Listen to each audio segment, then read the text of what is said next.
Weekly English medium discussion. Still Venerable Buddha Rakkhita is not here, missing. If he is here, we are supposed to do the Suddhattaka Sutta in Parayana Vagga. Till he comes, we can start the discussion. If anyone is having a particular topic or particular suggestion or any interview reports, to start with the discussion, I cordially welcome. Please present your report or suggestion or topic. Avsarai Bhante, we have received one report today. With your permission, I'd like to present that. Yes, please, start. Ari. Yes. Dear Bhante, I am 14 years old and I have been practicing for 2.5 years. This is my experience. Please advise me. When I do my sitting meditation, close my eyes, there is an awareness. However, there is also awareness of other things like my senses, but most of my awareness is on that awareness. Sure what that awareness is on. It is just awareness of being aware. When I carry on with my meditation and keep watching the awareness, it grows and my now fully on just being aware. That is how I reach the state of just being. I stay in that state until suddenly I am brought out. I don't know what brings me out of this just being state. It is not distraction like a sound or feeling that brings me out. I am just brought out and I am no longer in that state. Thero Saranai. Hasini. That's the end of the report, Bhante. Good. To start the participation of a 14 years, and the report is more philosophical, awareness of being aware, and that may be the simple reason Venerable Jnanaponika is presenting the bare attention. It is the stepping stone to the mindfulness. Not up to the full-fledged, full-blown mindfulness, this bare attention. And Ken Wilber, he put it as choiceless awareness. And some other person tried to mention evenly suspended attention. No distraction, no primary object, just be aware. And you yourself mentioned just being. That is the human.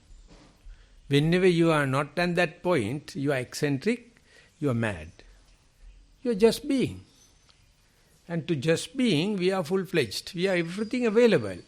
To be someone only, we need something, knowledge, equipments and places and everything. So therefore, just being is an endowment only for human being. Beasts and the yakha, deva, they can't do it. So a human being lives and die maybe 100 years, not a single thought moment, they are not enlightening into the just being. They consider it as a wastage of time. They consider it as a utter lost.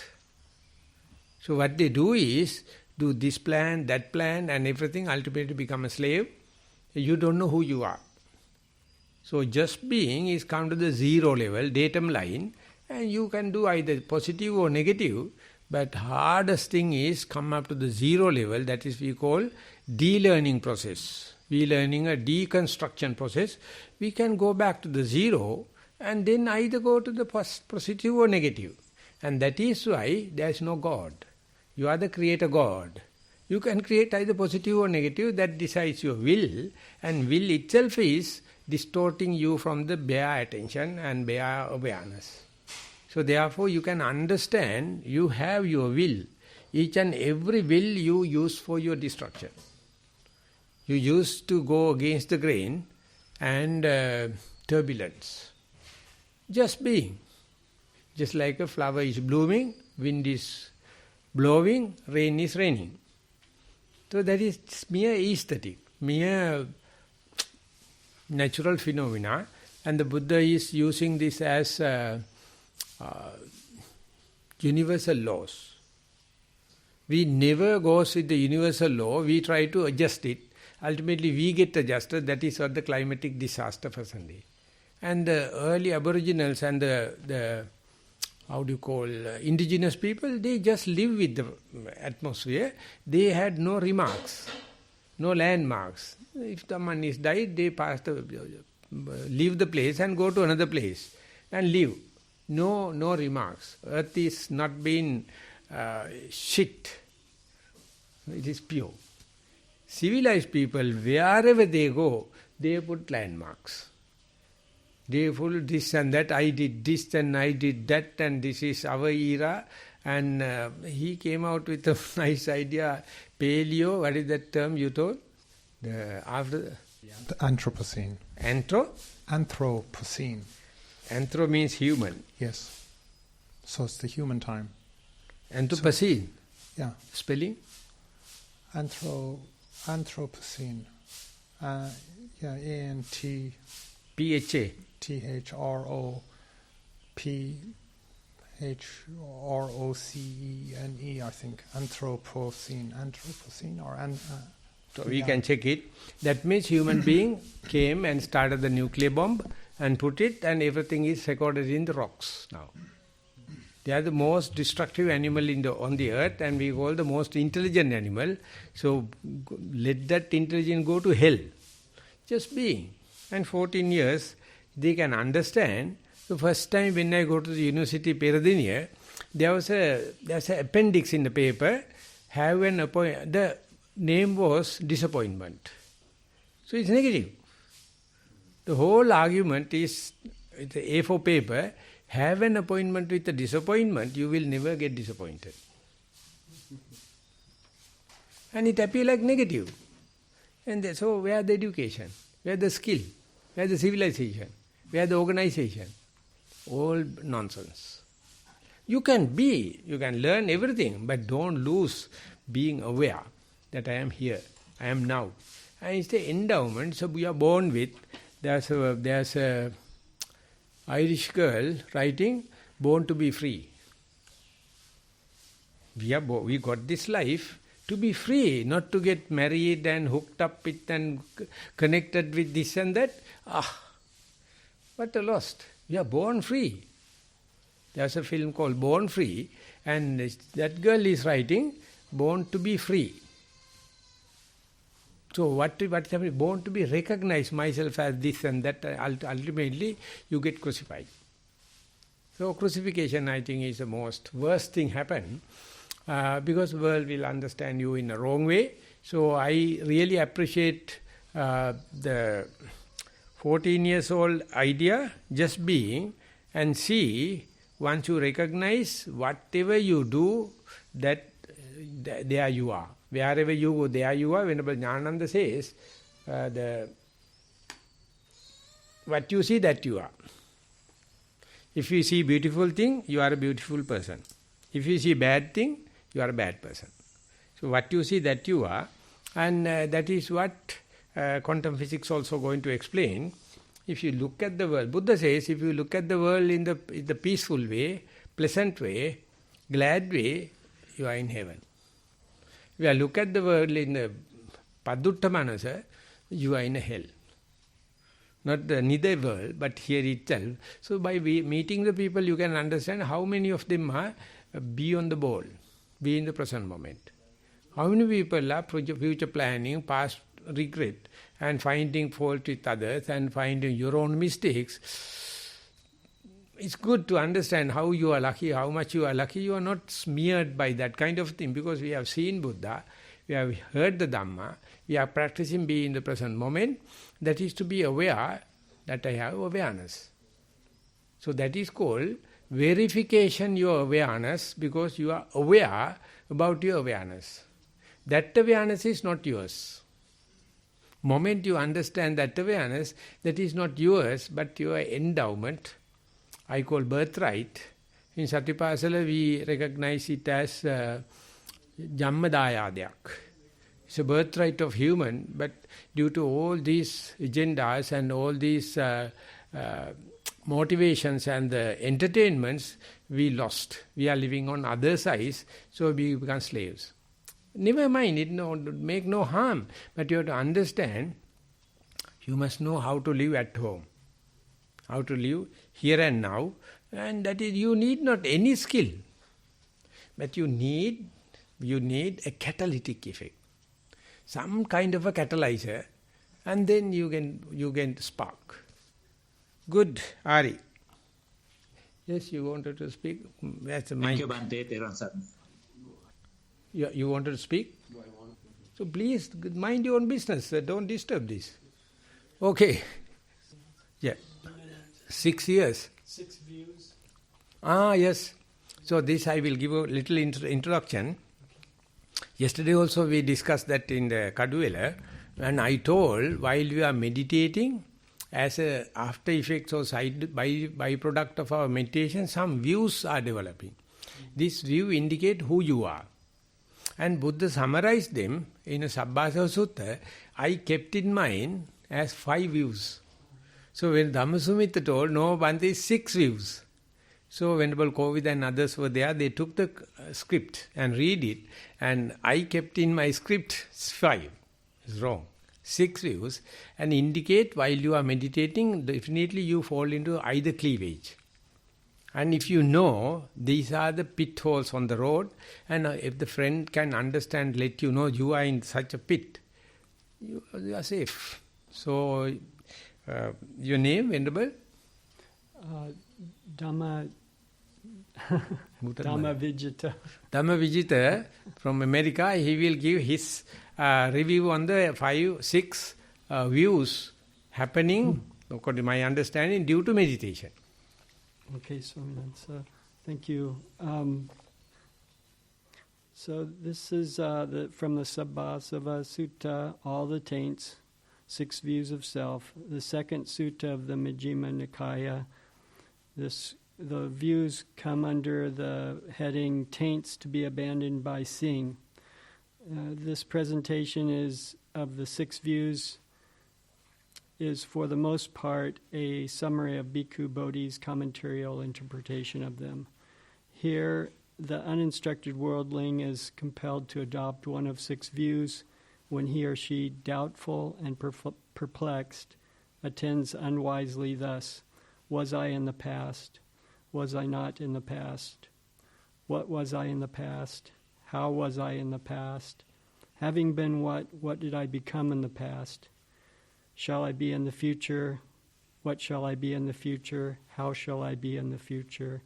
Having been what shall I become in the future? Or else one is inwardly perplexed about the present thus: am I? Am I not? What am I? How am I?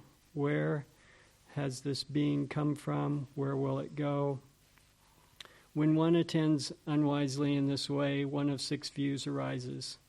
Self exists for me arises in one as true and established, or the view no self exists for me arises in one as true and established, or the view I perceive self with self arises in one as true and established, or the view I perceive not self with self arises in one as true and established, or the view I perceive self with not self arises in one as true and established, or else one has some such view as this: it is this self of mine that speaks and feels and experiences here and there the results of good and bad actions, but this self of mine is permanent, everlasting, eternal, not subject to change, and it will endure as long as in eternity.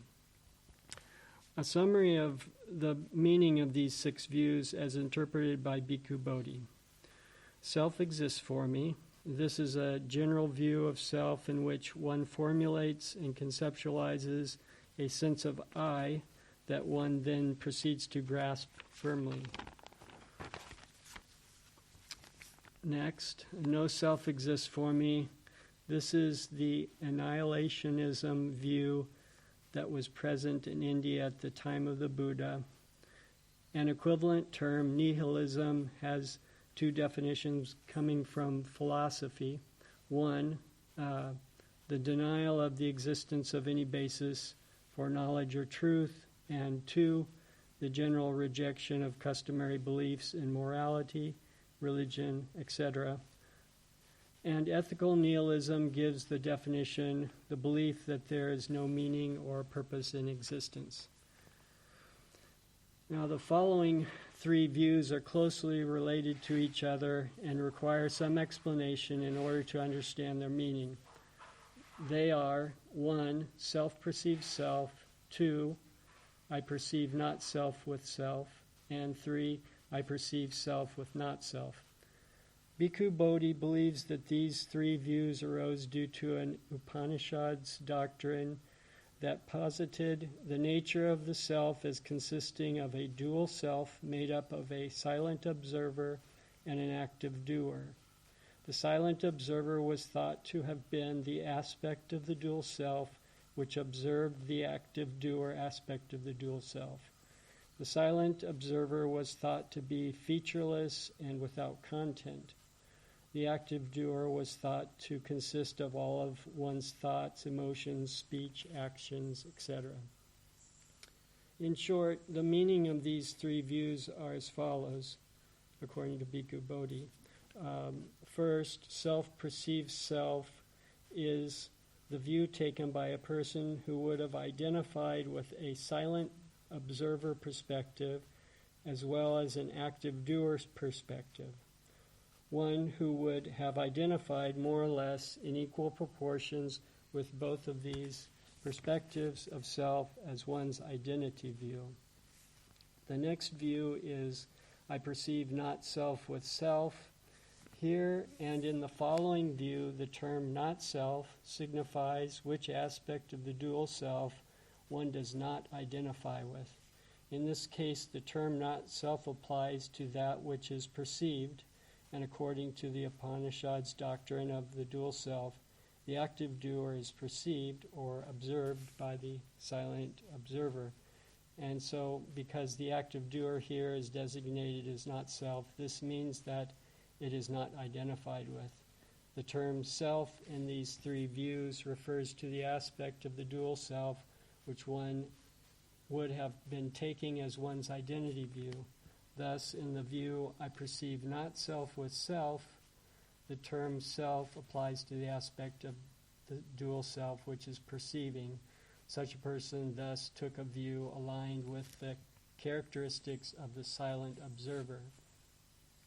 And a person who would have identified with the active doer aspect of the dual self doctrine rather than the silent observer aspect would have taken the view, I perceive self with not self. So, and then my own thoughts on these views are that I find it to be significant that what appears to be the primary motivation for taking a view is that in doing so one seeks to rationalize one's craving for existence or craving for sensual pleasure. The view supports one's motivations and activities that are aimed at fulfilling one's cravings. In the previous three views, one seeks to align one's motivations and activities with the ideal silent observer state of being, or else one seeks to align with the ideal active doer state of being. In both cases, one is in bondage to one's craving. And then finally, in the last view of the six views, this is what Bhikkhu Bodhi refers to as the full-fledged, full-blown, eternalistic view of self. That is, it is this self of mine that speaks and feels and experiences here and there the results of good and bad actions. But this self of mine is permanent, everlasting, eternal, not subject to change, and it will endure as long as eternity. I also made a visual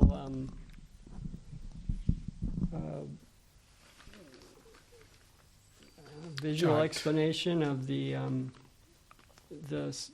three selves that are based on the Upanishad's doctrine. So it might help to understand. That is my main theme, because Upanishad are talking about the Advaita Vedanta. Bhikkhu Bodhi try to tackle it, but not in a very, very efficient way. But we don't have material, but I never see the relationship between the Upanishad and the Sabbasava. So this will give, I will take little time. Okay. Thank you for taking time for. It's a very, very intricate, complicated part, but because this one maybe some helping hand for us to go forward. Okay, thank you. Okay, Venerable Buddharakkhita also attended. So, if there are no other comments on this thing, we are going to go to the Paramattaka Sutta. And last time we started, and I would like to invite Venerable Buddharakkhita to proceed with the particular sutta, please. So we're dealing with this octet on the Supreme, or the Paramattaka Sutta. And the background, again, just to remind people, is that this is the famous story of the king being frustrated with the ascetics. So he arranged that an elephant would be brought out, and then that the elephant would be inspected by 6 blind men, and that they would each approach or touch one part of the elephant, and then they would declare to the watching audience what they had learned from, what was in front of them. So one hung onto the trunk, one hung onto the legs, and one hung onto the tail or the ears, and they each reported a very different aspect of the elephant, and they all started to dispute with each other about the nature of the elephant. So one would say, well, it's like the trunk of a tree, and somebody else would say, no, you're a fool. It's more like a brush, the person who was hanging onto the tail. Or someone else would say it's more like a leathery flap, and it was the ear, or that the trunk of the nose of the elephant was something else. It was like a python or something like that, or that the tusks were something hard.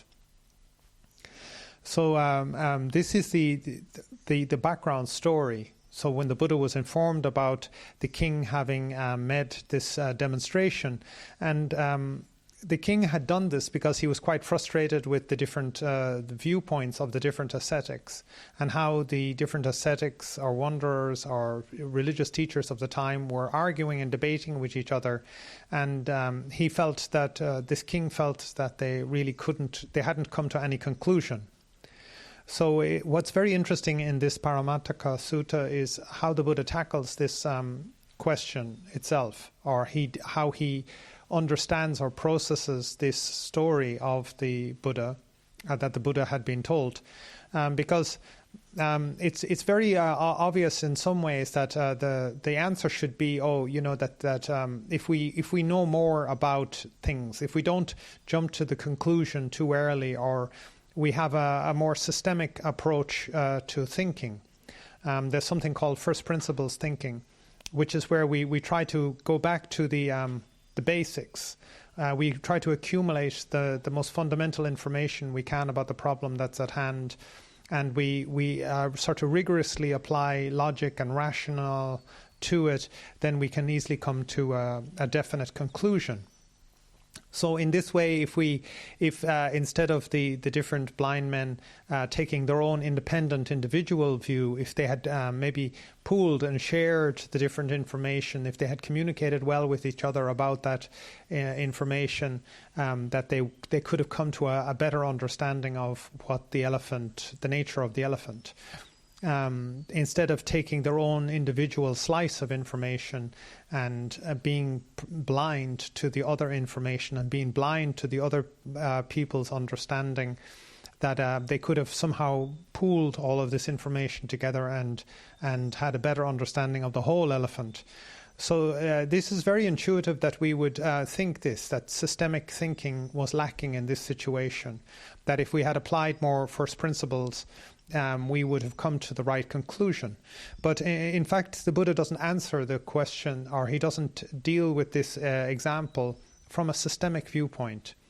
And one of the reasons I think that this is very important, and in relation to the problems that we face in the world today, is that the world problems that we face these days, such as climate change, or such as like coronavirus at the moment, is not very. It's not simply that we can just pool all the different views together, but it actually requires a different level of thinking.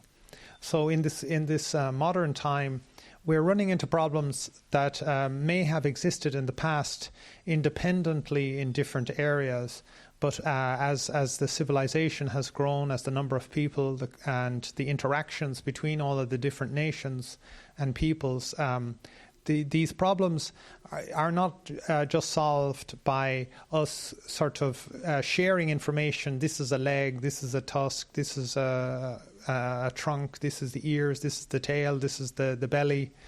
So it's not just these problems are not going to be solved in the normal systemic manner, and they won't be solved either from first principles thinking.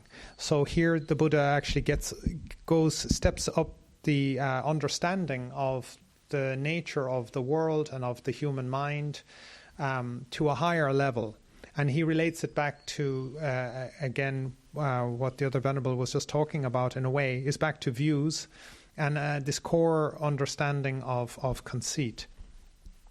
So the first verse, again, just to remind you, so it's been a while since we were going through this. Settling on his own as supreme amongst views, whenever a person esteems as best in the world, in comparison, he says all other views are inferior, therefore he has not transcended disputes. So similarly, like in this case with the elephant, the view of the person holding on to the legs will be different to the view of the person holding on to the tail or the tusk or the ears or the belly. And therefore will view their understanding, their perception, their information as inferior to his own. So this is you could say a reference to systemic thinking. Okay, we can systematize, we can break up the problem, and we can come to some understanding. But if we have this sort of ego that I am superior and you are inferior, then there will be disputation. And again, the Buddha is really greatly pointing here towards the value of not getting into disputes, not arguing, not having anger, not being blinded by our views. So whatever benefit one sees for oneself in the seen, the heard, the sensed, or in good behavior and observances, having grasped hold of that alone, one regards all else as inferior. So here the Buddha breaks down, what might be the basis for different assessments of inferior, superior, or we're all the same, and that he breaks it out into the seen, the heard, the sensed, in good behavior and observances. So we can also just extrapolate this out into how do we deal with climate change, how do we deal with coronavirus, how do we deal with war, how do we deal with droughts, how do we deal with all of these global problems. We all have our own seen, heard and sensed. We all have ideas about what's good, the right behavior and observances. And we grasp onto our own nationalistic point of view, our ethnic point of view, our gender point of view, and so on, and we regard all others as inferior. And therefore, one has not transcended disputes. The skilled speak of that as a not, when one is attached and regards others as inferior. Therefore, a bhikkhu should not be attached to the seen, the heard, or sensed, or to good behavior and observances. So the Buddha points out that we have to kind of train ourselves not to get knotted up, not to get tied up with being attached, being attached to how, I am superior. I hold on to my own behavior, to what I have seen, what I have heard, what I have sensed. I hold on to that as superior to with regards to others. So he talks about the skilled here. So this is a reference to a practicing bhikkhu, a practicing arahant. And so this is very lofty, and he's talking about cutting the knot of attachment that we have to our views, to our underlining sense of self and conceit. So this is really getting down to the real root of the problem. And so this is like what I might call zero level thinking about the world, not just first principles, not just systemic, but getting down and where systemic thinking might be just focused on the nature of the elephant whereas the zero level thinking is getting down to the level of the observer, the observer, and what's shaping the thinking and the experience of the observer and their own attitudes, and what they value and how they weight and how they approach the world itself. So it's switching the perspective from the object to the subject, or to the person looking at the object. I saw a clip recently, and it was talking about this phenomena of software eats the world. And in Software Eats the World, they showed a desk, and this desk could have been a typical office desk from the 1990s, and it had a fax and a phone and a computer and a cathode ray, a calculator, and all kinds of things on the desk. So many different things. And then it showed that they were being accumulated into a laptop. And then that laptop was being accumulated into a mobile phone, and then the mobile phone was being accumulated into like a pair of augmented reality glasses. So all of these different gadgets had been absorbed into like one gadget. And but I was looking at this, and what I was aware of as a meditator was like the mind is still the same. Because I was that person looking at that desk in the 1990s, the 2000s, the 2010s. So I've seen all of those transitions in these gadgets and software and that. But the mind that's looking at those things hasn't changed radically compared to the mind that was there in the 1990s. So even though the world has changed, even though the objects have changed, the viewer hasn't changed that much. So this is why even after 2,500 years, the Buddha's experience or advice or wisdom is so relevant to the modern times. The objects can change from the time of the Buddha, plows and agrarian society and geolocated in North India. But here it is incredibly relevant to the modern times and incredibly pointing at the fundamental forces that drive the human dynamic, especially with regards to disputes, and the fundamentals that any king, that any ruler, any leader of any people or nation or NGO or organization, that they will fundamentally run into these exact same issues. So it's not software that is eating the world; it is the mind that is eating the world. And this kind of perspective that the Buddha brings to the nature of the observer, the nature of the view holder, and how the view holder is looking at the world, is still the same old story. So. And it's not going to be solved by systemic thinking. So when kings argue with other kings, they will be looking at each other as inferior, superior, or we are the same, when the reality is that we are all different. So this is, again, just a recap of the first three verses in this. Maybe Maha Thero would like to comment on this section of the sutta. Usually... before coming to the Paramattaka Sutta, I had the issue about this climatic changes and how forest monks, how mindfulness can give a conference, talk about kind of thing. And Venerable Buddha Rakita mentioned that Bhante Paramattaka Sutta is going to give the philosophical handling, and he primarily gave me that very Buddha Rakita now talk about the conceit, misled me with the Ditti and Mana. Sorry, Tanna and Ditti. So he told people are cutting the forest because of the craving. They want to have timber. Never mind about the forest. And that is one, craving. The other one is Ditti. The forest department people say, don't enter into the forest. No changing. It must be with the deadlock principle. Dead logs must be fermented inside. Decarbonate inside, not go into that. So it's a ditti. So we Buddhist monks living in the forest, we have no craving for cutting the trees. And that is what ditti people accusing us. They think we are cutting the trees. And when Buddha Rakita himself observed, the forest is all the trees are not more than 70 years. Before we come, tree is completely harvested, finished. We are the people, preserve them, so you can observe it. Trees are not 100 years, 200 years old. That's due to the monks coming and dwelling, then only the forest going to preserve.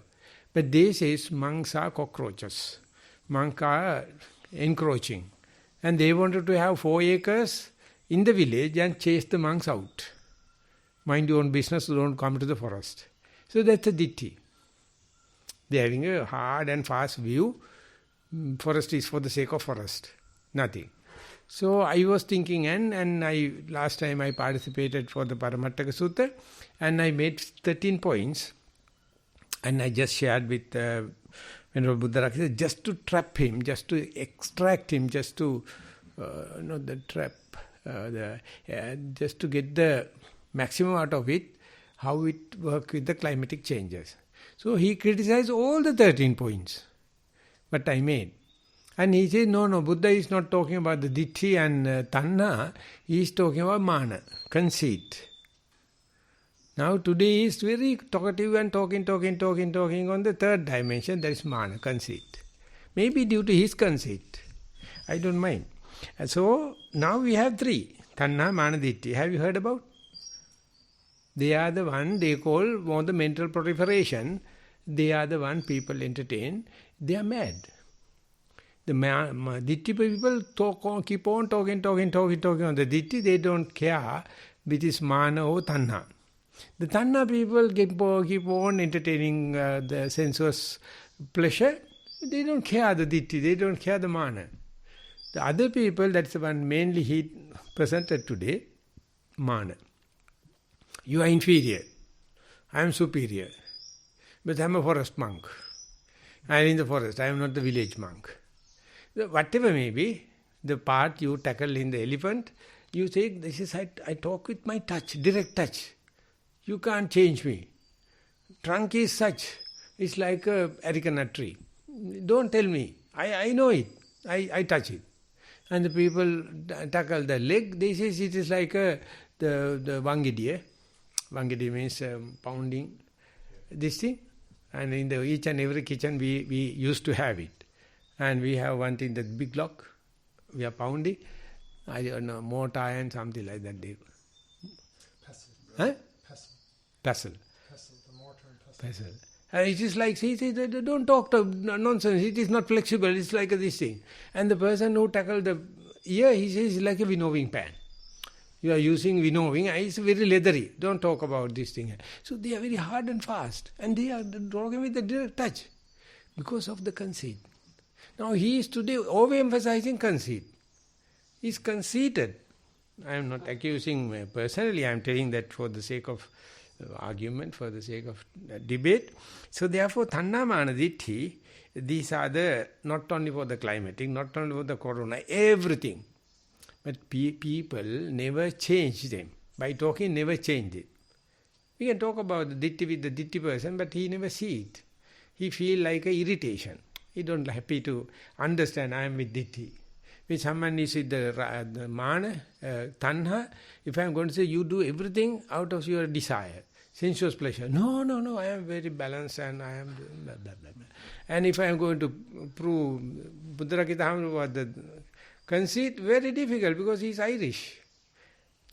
Very conceited people in both the way. Inferiority complex as well as the superiority complex, never in the middle.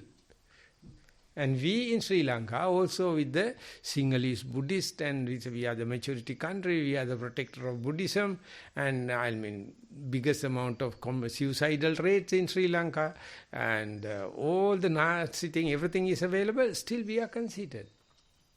So when you are taking an issue like tackling an elephant, how can you reduce into either ditthi, either tanha, either conceit? They cannot be separated out. They are working in an integrated form. Because they can't see the elephant, but the king can see.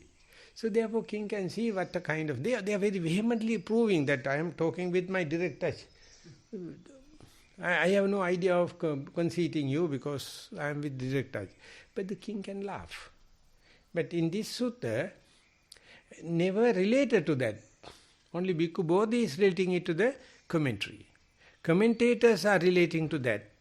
But the sutta is talking about pure philosophy. And the blind elephant story is purely aesthetic, very tangible, very folk story. They are really not related. So now I am going to relate that with the climatic changes. It's also another far away distance issue. How can we relate these three issues? Elephant example, Tanna Mana Ditti explanation, and climatic changes or forest conservation.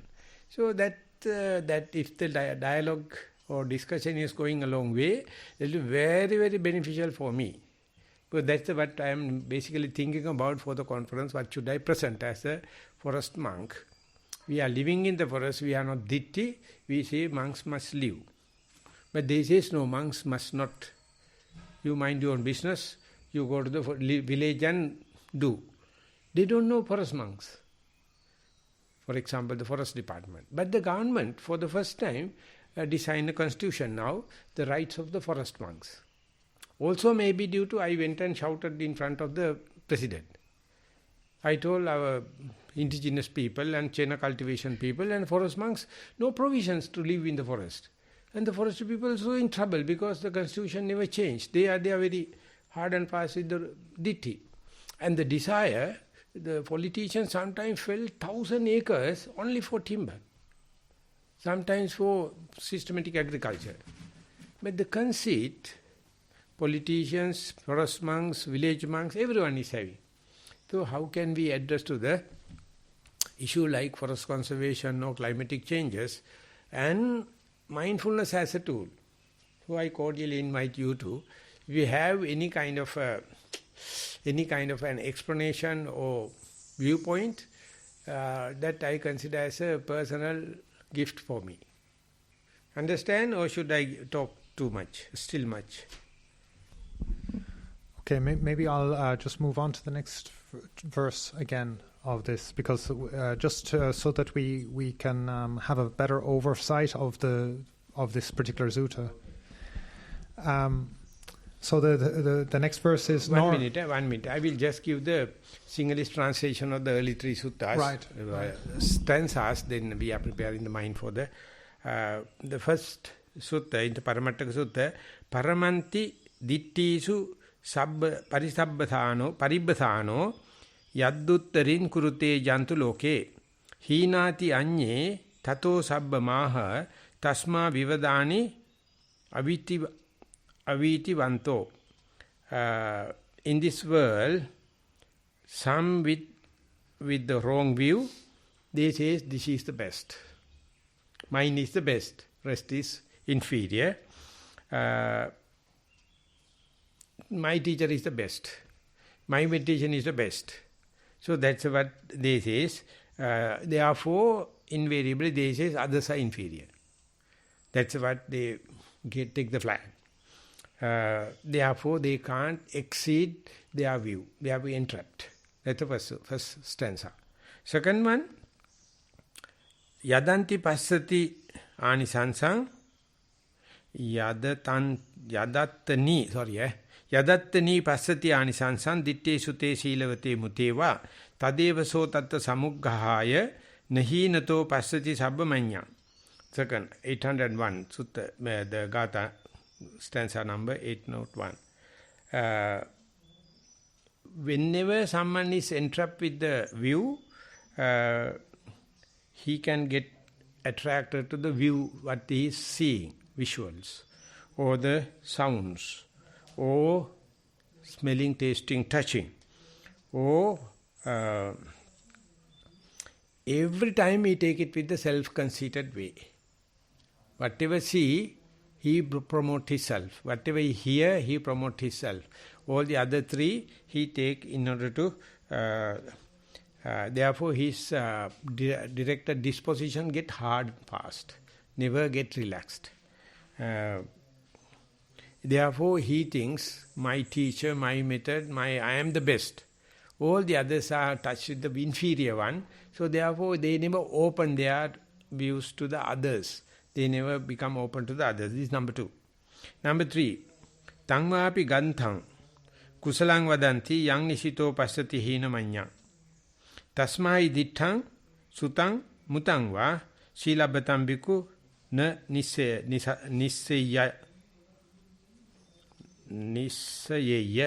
Silabatam bhikkhu na nisaya. Someone if entrapped with that kind of a view, tell him my teacher is the best.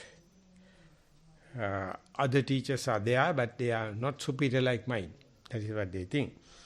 Therefore, he look at the sensuous pleasure or sensuous impingements, feelings, perceptions, volitional activities and mind.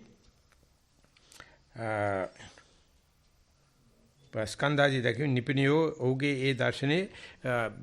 enlightened people, liberated people understand, person look at the world with the view, get entrapped, and they are inmates in a prison. They can't get out.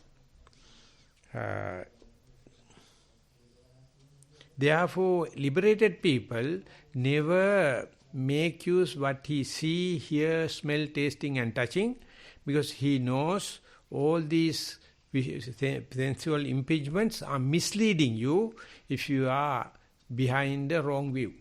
So therefore they are not believing much about what you see, what you hear. What you see, that you are. Not that you can see what is available. So therefore liberated people never take what the touch of the leg, touch of the ear, touch of the trunk and the tusker, they don't believe much. But they are believing, touching with the wrong view. So ultimately they get hard and fast view. So therefore, even if you see, don't take it seriously. Even if you hear. So this is the 3rd. Now you are going to go to the 4th.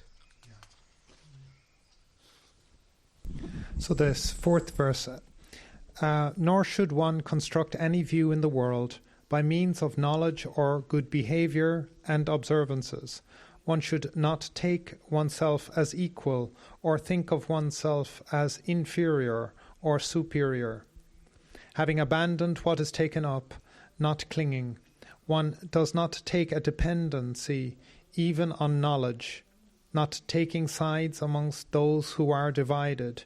One does not fall back on any view at all. So that's the next 2. So as Venerable Dhammajiva was trying to make fun of me, saying somehow Irish people have a superior view maybe over the Sri Lankans, or I was pointing out the faults in his 13 points that he was making. Actually, as a culture, the Irish culture has an inferior point of view, as an inferior perspective. Say English or Americans will tend to have a superior point of view. You know, they're coming from an imperial background, and my own observation of Sri Lankans is that they have more of a slight inferior point of view compared to, say, Indians, who tend to view themselves as a little bit more superior. So Sri Lankans will tend to view that India is looking down on little brother Sri Lanka, and that they're kind of a small country, and that's kind of an island mentality. And I would see the same in Ireland. Ireland is a small country. It's not much bigger than Sri Lanka. It's only 5 million people. And so we kind of tend to not be boastful or push around or be big. We tend to be small. So one should not construct any view in the world by means of knowledge. So this is really important. I mean, both for Irish and for Sri Lankan people, getting a very good education is critical. So here it's rather radical that the Buddha would suggest that by means of knowledge that we shouldn't construct a view of the world. Knowledge is undoubtedly very important, and it should inform our view of the world, but we need to synthesize that knowledge into a knowledge that is in reality with the world. I was, as Dhammajiva was mentioning, I was very struck by that the forest officials would come into our monastery and complain that we were destroying the forest, when it was very clear to me from just looking very carefully at all the trees that the trees were the same age as the monastery. In other words, that the trees had grown up around the monastery. It wasn't that the monks had come in and knocked down the trees to make space in the forest. And I was really surprised, like why are these forestry people who should be experts in trees so misidentifying? So, it was just based on assumptions. They when you come into our forest, if you don't look carefully, you won't see that it's such a young forest, and it's not actually that it's not a primitive wilderness here. And so knowledge is useful, but it isn't the leg, or it doesn't hold up the whole table of wisdom. So we always talk about Suttamaya Panya, Chittamaya Panya, and Bhavamaya Panya. So in other words, that we take in suttas. Our sutta is listening as well as like learning from teachers, and then we need to rationalize and think very carefully. So this is a different kind of knowledge to just book knowledge or knowing, where it's actually where you think about things very carefully. And then you have Bhavamaya Panya, which is where you have cultivated knowledge. You have cultivated knowledge, which is direct knowledge, direct experience, practical knowledge, and so forth. So by means of knowledge or good behavior or observances, one should not construct a view in the world. One should not take oneself as equal. These days we can put a lot of emphasis on justice as being equality, but people are not equal. And as I mentioned before, if you look at any twins, two identical twins, it can be quite astonishing at how different they are, that they are individuals. They will not like being referred to as by the same name, or they may have different interest in music or food or weather, climate, temperature. They have likes and dislikes, color, fashion. It's very, very interesting that even in genetically identical people, that they have such different personalities or characters, even though they are very similar in many ways too. So no one is equal. No one is the same. And no one is inferior and no one is superior. So this is a very radical position to take.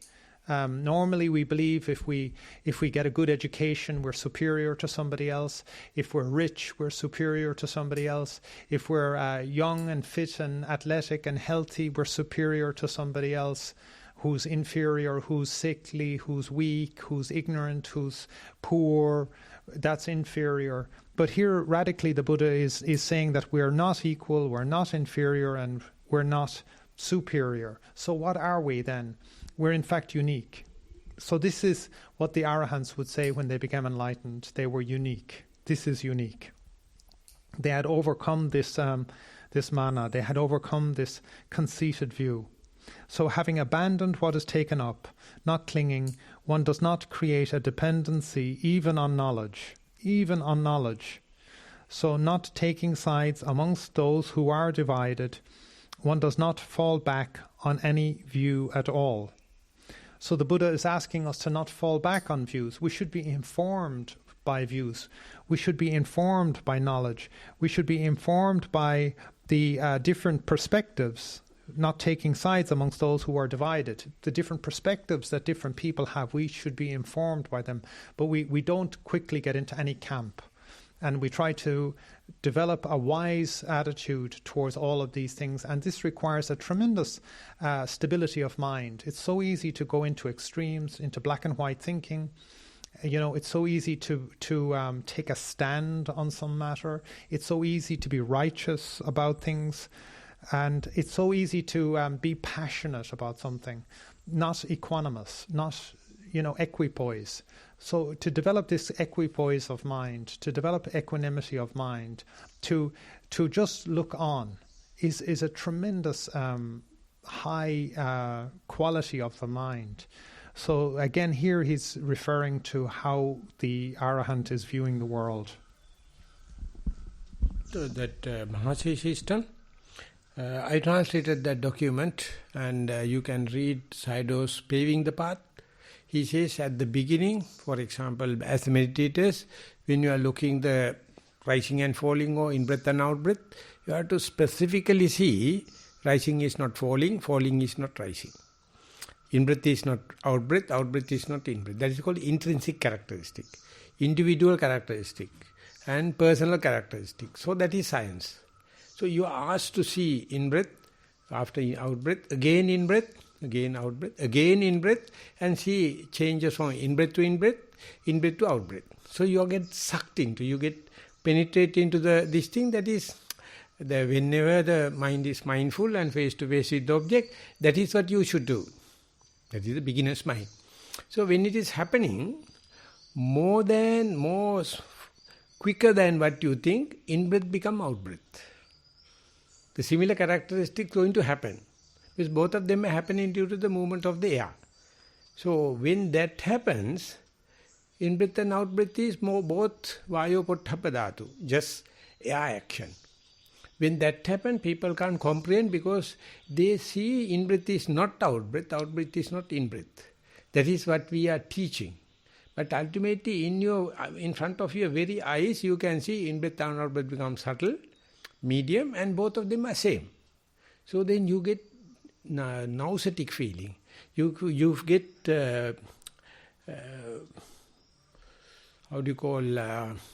nausea or allergic reaction like. Yeah. How can I see? Because in-breath and out-breath is equal. And the rising and falling equal. And then both of them have similar characteristics. Earlier specific characteristics. This change is the evolution. That is what our mind can't comprehend. That's why people are happy with samatha and not happy with vipassana. Earlier separate. That is called individual characteristics.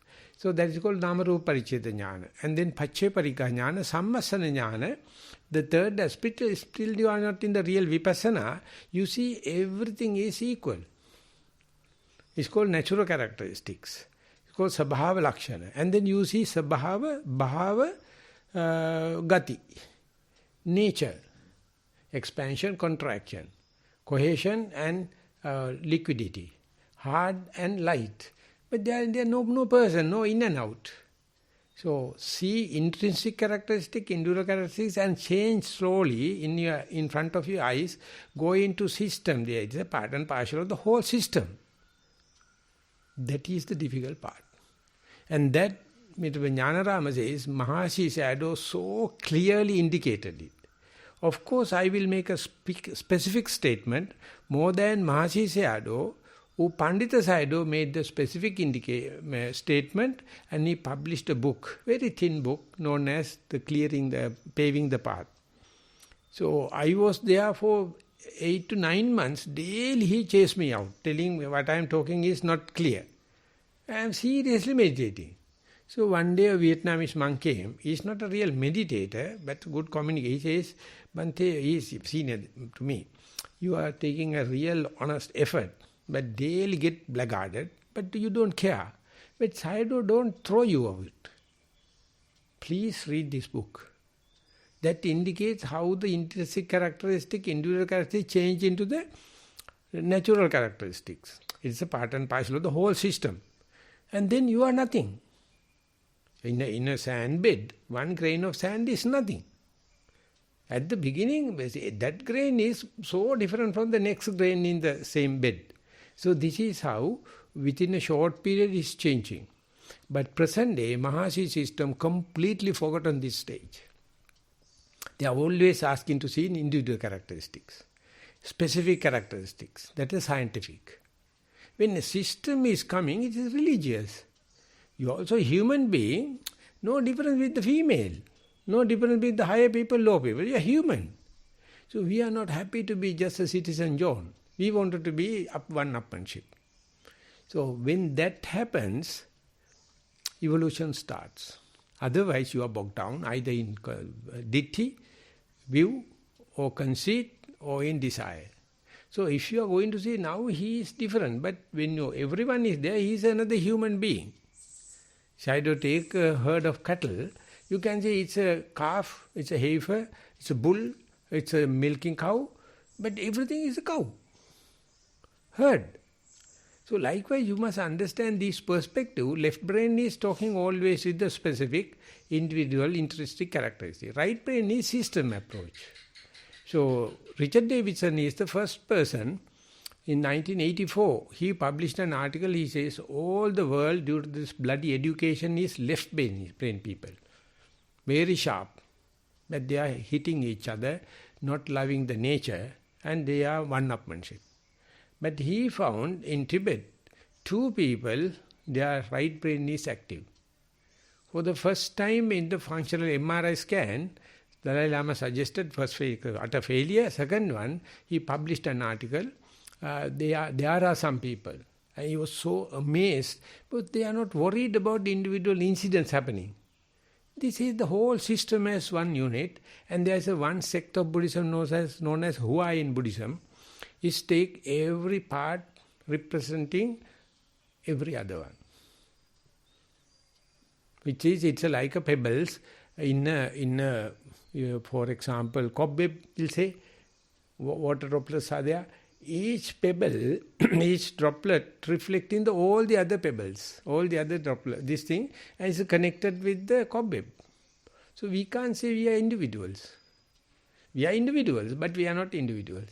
So that approach is lost in the climate situation. That approach is lost in forest conservation. Because they are looking with the partial knowledge. They don't look at the everything. Everything-wise, I can't say they have not looked into that, because they now see the relationship between the forest preservation and mindfulness. That's a bright idea. Earlier they think in the UN and the WHO and UN Monetary Fund, and now they see the relationship between the mindfulness and the forest conservation and the climatic. So that is a radical. So we are, while representing the mindfulness, forest monks, what we should do to the world community. Yeah, but you can't just reduce it down. And like I said, this is systemic thinking. You have to go beyond systemic thinking. Not systemic. I am thinking as a scientific, scientific, individual, and then individual changes the system. Again, system go to the individual system. So when it is happening, you conceit have no place to take a stand. Systemic is 50%. No, but what I mentioned to you is looking at the universal through the particular. So through the particular lives of us being forest dwellers and our interdependency and interrelationship with the surrounding communities. Like we cannot live here in the forest without the support of the surrounding villages or the surrounding people or the donors. That is against the system. So system means everything is considered. Don't talk me down. You want to be the boss. Wait. You throughout all the four stanzas, you fail to see the system approach. No, the system approach is like, it's very interesting that the Buddha doesn't go for it. No, he's going on all the four. I will show you. He's pointing down. He's pointing to the more universal aspects of Maha. Today we took time. So tomorrow also, day after also we took time. I'll show you. You added the conceit. That's a good part. But the system approach is what he is talking in all the four. So he's pointing out how there is the universal in the individual, and how we're all unique. How everybody can be unique and yet we can be human. So it's in Mahayana they call it about interbeing and inter-are. And how we can, it's not so easy to systematize, on the one hand, the unique qualities, and on the other hand, the universal qualities. So you go back to the breath. Each breath is unique in every moment, in every single time frame. It is a unique breath. It's uniquely rising or present or passing away, or it is broken down, or it is dissolved. It's in a flux. It is unique. But it has universal. So this is the paradox of reality. It's a paradox, and wisdom is the royal honey for the wisdom is the paradoxical nature of life, and the conflict that we run into in systematic thinking is that we fall into categories. We categorize something as somebody as like this and like that, and therefore is in the system. when in fact there's also this paradox that they're individual. And an individual isn't like this and like that. They are unique and wonderful and special. So it is this tension and this paradoxical thinking between the interbeing, the inter-are, the universal, and the unique, wonderful, and momentary, only here now in this very present time, individual. So that is the ultimate problem in a way that we're faced with. This is the existential problem, and when we fall into the camp of everything as a system, then we fail to see the individual. And when we're lost in the individual, we fail to see the community. We fail to see the world. And as forest monks, we have that dynamic of being hermits, being alone in the forest, but yet being completely dependent on society around us and having good relations. And as I mentioned to you before, like in different Buddhist sects, like in the Mahayana tradition, they became too independent. They were growing their own food and keeping away from everybody, and they have no relationship with society, so therefore they lost the support of society. Or in Christianity, I saw this particularly in Ireland, in all of our monasteries, they collapsed because they were so independent. They were like kingdoms. They were so independent, and eventually the kings would just come in and kill all the monks and take over the land and take over all the wealth and the prosperity because they were independent.